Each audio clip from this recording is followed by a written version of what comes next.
Media Evaluation, Construction and Research. For the construction of our teaser trailer, we use a software called Final Cut Pro for our editing. I will be talking about what effects we used and why we chose those effects over others. I'll also talk about the transitions and why they were used at that pace. We clicked on the video's drop-down menu, went to color adjustments and adjusted the contrast and saturation. We increased the saturation while decreasing the contrast. The contrast was adjusted by clicking on the exposure and decreasing the contrast. As you can see from the clip, the contrast has been changed to help fit our genre.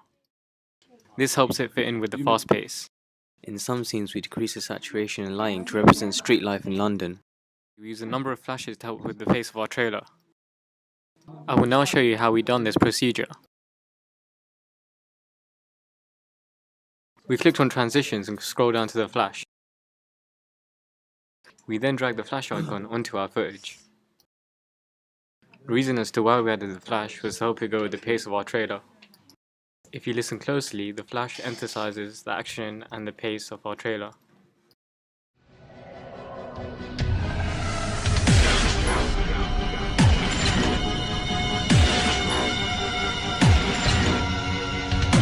This helps our trailer flow better.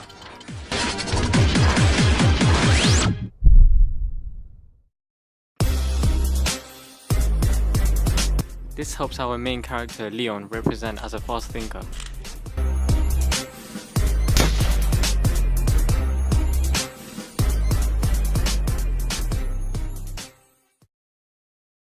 We overlaid our footage. This helped us set the scene to our trailer.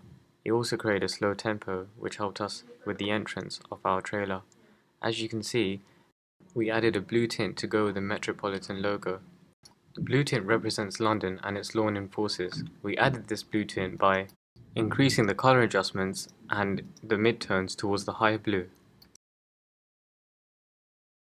I will now show the ending of our trailer and explain various elements.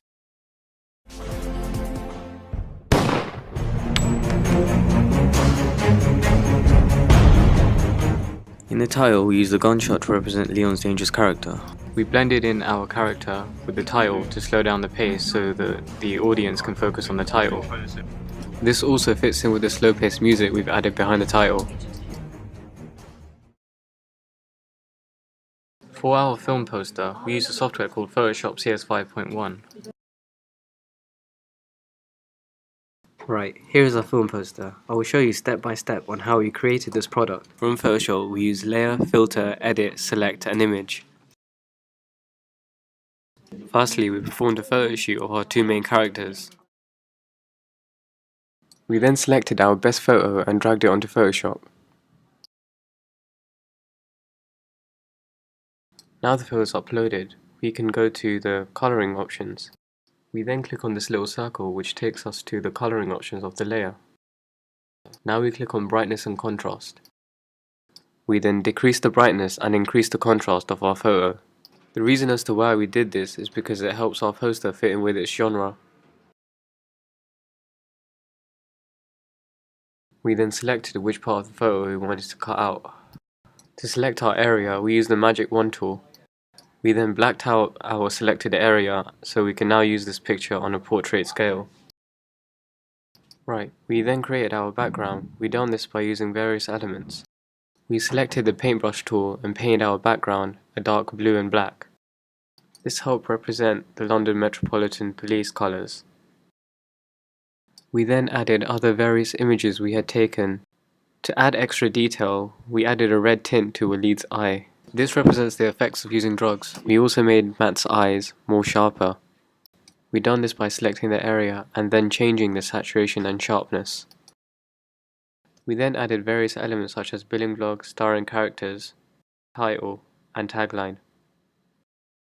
This is our final poster.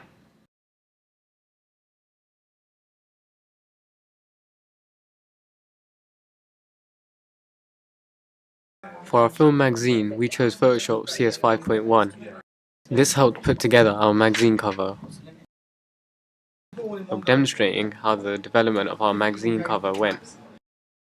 We then performed a second photo shoot for our magazine cover. Shortly after selecting our favourite image, we uploaded it to Photoshop.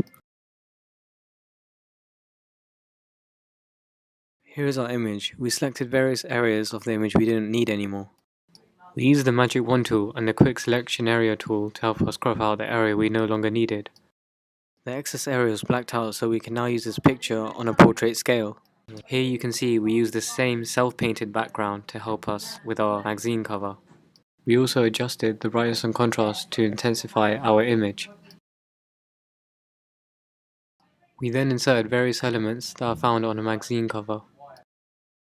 To perform this task, we done appropriate research that would fit our genre. Here are a few images we may have created or found that would be useful for our magazine cover.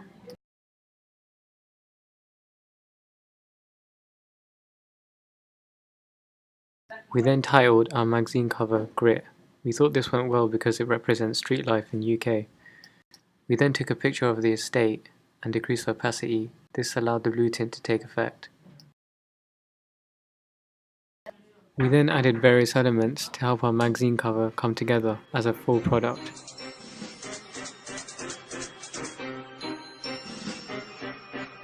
Whether you're in HMV or KFC, HMP or A&E, I make them C, A&D, let you know the CAS.